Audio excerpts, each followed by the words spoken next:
Duty of Society Part 2, Session 9. Rights cannot be enjoyed unless duties are fulfilled. This we have stressed over the past two sessions. Freedoms are enjoyed in this country, laws, customs, and traditions are observed because duties are clearly acknowledged and maintained. From the head of state to the ordinary man in the street, all are subjected to law. All must fulfill duties to the society.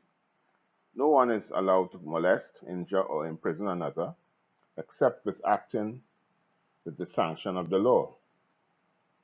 No one is permitted without lawful excuse to defame another. Subject to this, all may speak and act freely and without fear. People may meet and congregate as they please.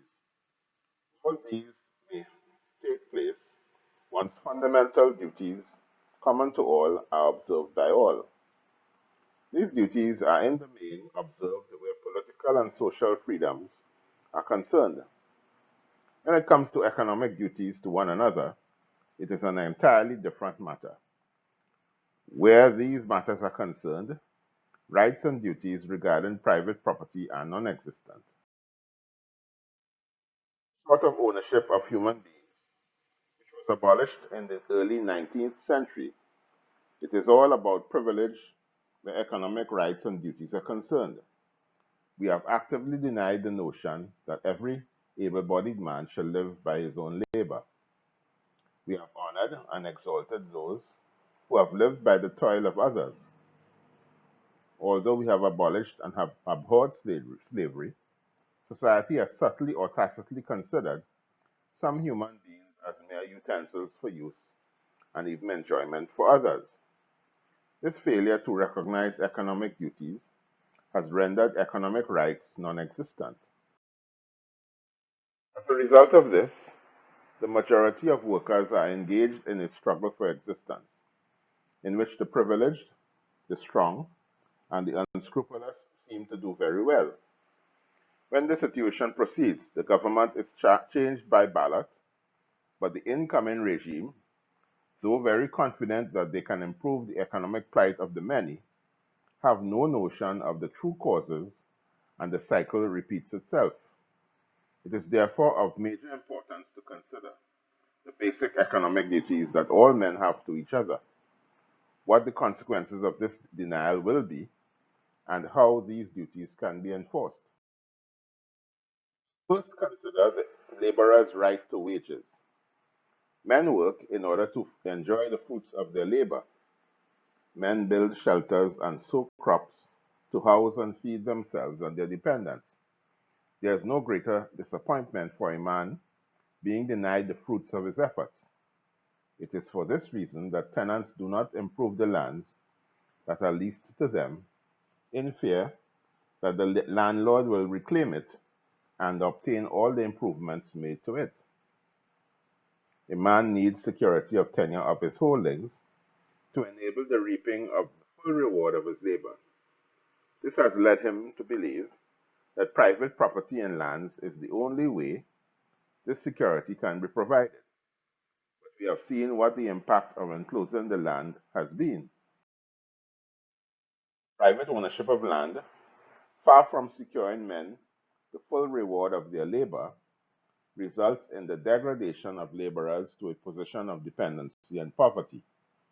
Private ownership of land entailing, as it must, the private collection of rent, takes from the community that which the community has created and which belongs to it. Those who own the land dictate terms to the rest of the community. These landowners will naturally seek to obtain as much as possible in return for the use of their land holdings. They will not offer long-term leases for fear that they will not be able to recoup the increase in rental values as they advance. Security of tenure, therefore, is the exception rather than the rule. No tenant will make improvements because of his short-term tenure. Between the landlord and the tenant, there is not much commonality of interest. The landlord cares for nothing more than the collection of his rent. He, for instance, has no knowledge of the business of the tenant. The tenant sees the property as a precious asset which he would readily make improvements to if he had security of tenure, and if the eventuality of increased rent did not arise as a result of these improvements. It is ironic that most workers build houses for others to live in and sow crops so that others may eat. However, they themselves are ill housed and ill fed. The state has no better right than anyone else to enclose land as state lands. The state and all its servants and agents have the same duty to all citizens as citizens are the state. The citizen who is excluded from access to land will not be less excluded because the state excludes them. The state has no better right than anyone else to ignore the duties all owe to one another. Public rights can only be enforced with respect to land if workers' rights to wages are acknowledged and protected.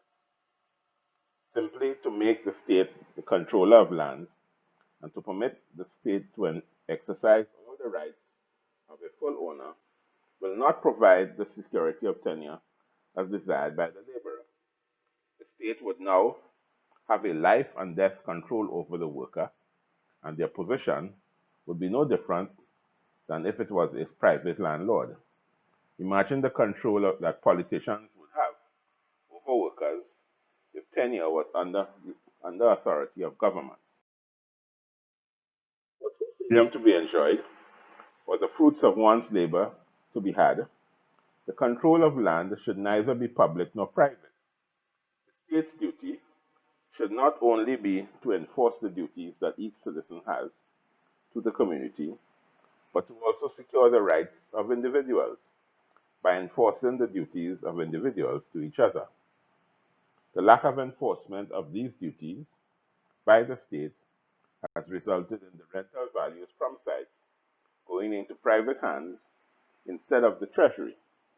The government then must look elsewhere for its revenue, and it comes primarily from wages through PAYE. To the extent that the rental value is not recouped, revenue is obtained from wages, and this robs the laborer of his natural reward. We stated last term what the canons of good taxation were. To recall, they were: taxation should bear as lightly as possible on industry. Taxation should bear equally on all. Taxation should be easy to assess and collect. Taxation should be paid by the person on whom it is levied. Taxation should be certain in amount. When we return, we will look at what the current impact of taxation is in relation to these canons.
What are the impact of the current tax regime in relation to the canons of good taxation? In relation to the first canon, taxation should bear as lightly as possible on industry. We can all agree that current taxation policy acts as a disincentive to production, both to corporate as well as individual. Evidence of this is the amount of tax evasion that exists in the society. Taxation should bear equally on all. Taxation does not bear equally on the landowner as it does on the entrepreneur or worker. It is clear that the poor is levied with far greater impact than the rich, who in many instances can avoid a large percentage of it. Taxation should be easy to assess and collect. Assessment and collection of taxes not only involve an army of tax personnel, which is very expensive, but with the high degree of tax avoidance and evasion, the exercise is not a viable one. Have a look at the operations of your Inland Revenue Department, your Valuation Department, and your Customs and Excise Department and see the tremendous resources that are utilized to gather taxes that in most instances fall short of the budgeted. Taxation should be paid by the person upon whom it is levied. No secret that all so-called direct taxes are passed on to the consumer in the prices of goods and services. Rates levied on production find its way at every stage of the process. The ultimate purchaser pays not one levy, but multiple levies. He also pays the landlord's property tax, motor licenses, petrol taxes, stamp duties, and all other impositions on industry. In this way, the ordinary worker's wages are reduced to the extent of the levies imposed. Taxation should be certain in amount. Taxes are based on the amount of profit accrued and the amount of wages earned. If these fluctuate, then the taxes fluctuate similarly. If the taxes imposed were in a certain amount that the businesses can plan for, then this would be for its benefit, as it could set its production target to meet this obligation, above which all further production would be tax-free. The regime where rental values are taken by the state for revenue, how would the canons of good taxation stack up here? First of all, the true rental value of land is no more difficult than the rates that are assessed on buildings, etc. It is also cheaper and is more accurate than valuations. The valuator of sites would simply need to find out what a particular site is valued at without the buildings and the improvements upon it. The result would be sites would not be overvalued because of their improvements or devalued because of the of dilapidated structures upon them. The valuator would be concerned with the value of the site itself and not the use to which it will be put. Taxation should be as likely as possible on industry. Taking the rental value from landholders cannot hamper industry at all. The rent represents the advantage they gain from the work of others. The landholder is not deprived of any of his produce due to his own skill or industry. Far from imposing a burden on industry, this measure would encourage it. No one would be able to hold land idle, as they would have to put it to use to meet his economic duty to society or give it up. The result would be that lands would now become freely available rather than be enclosed. Because of this, industries would move to lands best suited for their particular purposes. Rent would not vary with the amount of production taking place on the site.